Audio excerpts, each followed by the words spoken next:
Shanti Niketan junior basic विद्यालय जेवल गाजीपुर। हम मुंशी यादव कक्षा 3 को कलरव पाठ 3 पढ़ाने जा रहा हूँ। आप लोग ध्यानपूर्वक इसको सुनिएगा और माने जो लिखाया गया है इसको देखिएगा, देख करके लिख लीजिएगा सही सही। और जब विद्यालय खोलेगा, जिन लोगों के पास मोबाइल ये होगा, ये सीन तस्वीर जाता होगा, वे लोग अपना देख करके ठीक ढंग से लिख लें और याद कर लें। जब विद्यालय खुलेगा तो हम लोग उसको चेक करेंगे। इस पर ध्यान देना कि पाठ 3 बादल। बादल बादल किसके काका, ये माने है कि अभी अभी शब्द है, अभी अभी अर्थ होगा थोड़ा समय पहले। धूप माने गर्मी होता है, शैतानी माने शरारत, और डांट माने फटकार। इसको लिख लेना है आप लोग। लेकिन कविता है, उस कविता का अर्थ जानो कि अभी अभी थी धूप, कहाँ से बरसने लगा पानी। सुभद्रा कुमारी चौहान, कवित्री सुभद्रा कुमारी चौहान जी लिखी हैं कि अभी अभी थी धूप, कहाँ से बरसने लगा यह पानी। यानी कि थोड़ा देर पहले ही धूप आ गया, एक धूप था, एकाएक कहाँ से पानी बरसना शुरू कर दिया। और इन्होंने कहा, किसने फोड़ घड़े बादल के की है इतनी शैतानी।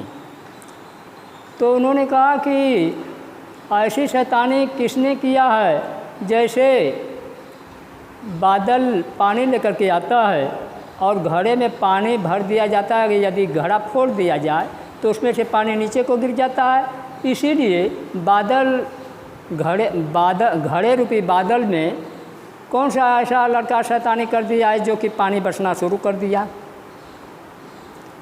और सूरज ने बंद कर लिया अपने घर का दरवाज़ा।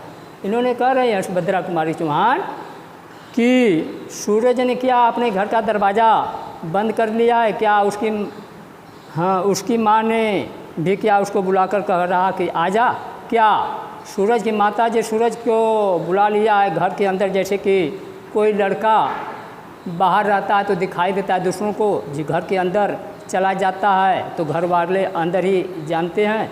उसी तरह से क्या सूरज की माँ ने सूरज को घर के अंदर बुला लिया, इसलिए सूरज बाहर दिखाई नहीं दे रहा है क्या। तो ऐसी बात नहीं है।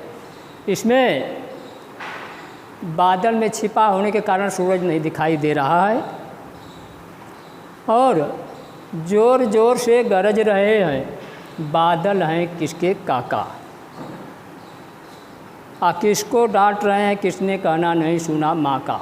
जैसे माता जी अपने बच्चों को बुलाता है, बच्चा कहीं बच्चों के साथ में खेल रहा है और खेलने में भूल गया है।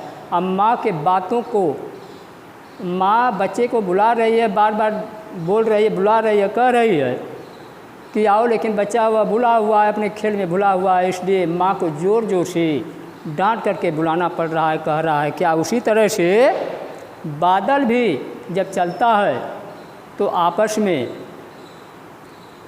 टकराता है बादल, तो उसमें से आवाज़ निकल रही है। सुभद्रा कुमारी जी इसलिए कही है कि ज़ोर ज़ोर से गरज रहे हैं, आवाज़ निकल रहा है बादलों से, और माँ की आवाज़ के समान। जैसे माँ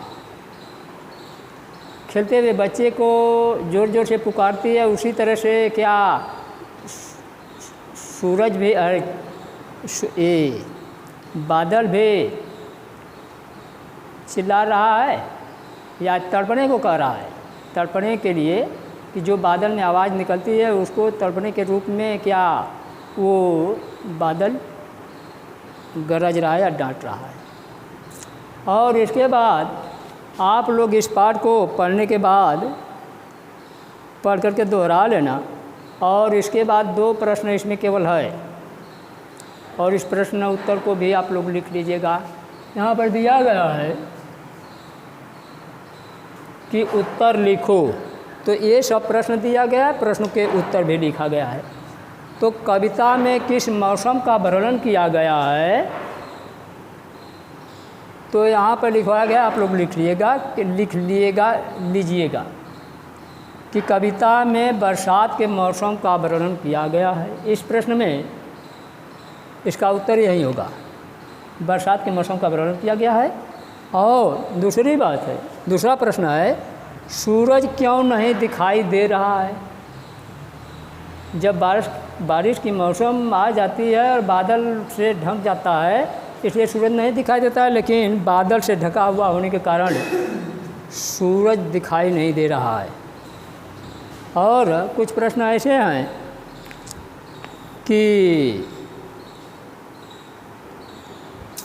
बतलाना है कि बताओ बारिश में तुम क्या क्या करते हो। अगर बरसात के दिनों में छोटे छोटे बच्चे जो हैं, छिटका पड़ता है तो उसमें अपना खेल कूद करते हैं सब। अगर मूसलाधार पानी बरसता है, चारों तरफ पानी लग जाता है, तो उसमें बच्चे सब क्या करते हैं कि उसमें कागज़ का नाव बना करके उसमें तैराते हैं। बच्चे सब यही सब कार्य करते हैं, अपना खेलने का कार्य। और उसमें और नहीं तो कोई जीव जंतु छोटे जैसे पतवार को चढ़ाने के लिए उन लोगों को चींटी डाल देते हैं सब खेल खिलवाड़ में बच्चे सब। और तुम्हें क्या क्या करने से मना किया जाता है, तो इसमें हम लोगों को बाहर जाने से, पानी में भीगने से मना किया जाता है कि कपड़े भीग जाएंगे या भीग जाओगे कहीं पैर फिसल जाएगा तो चोट लग जाएगी, इसलिए हम लोग को बाहर जाने से मना किया जाता है। और क्यों मना किया जाता है, ये किसी प्रकार का हानि न पहुंच सके, इसीलिए दिन में बादल। हाँ,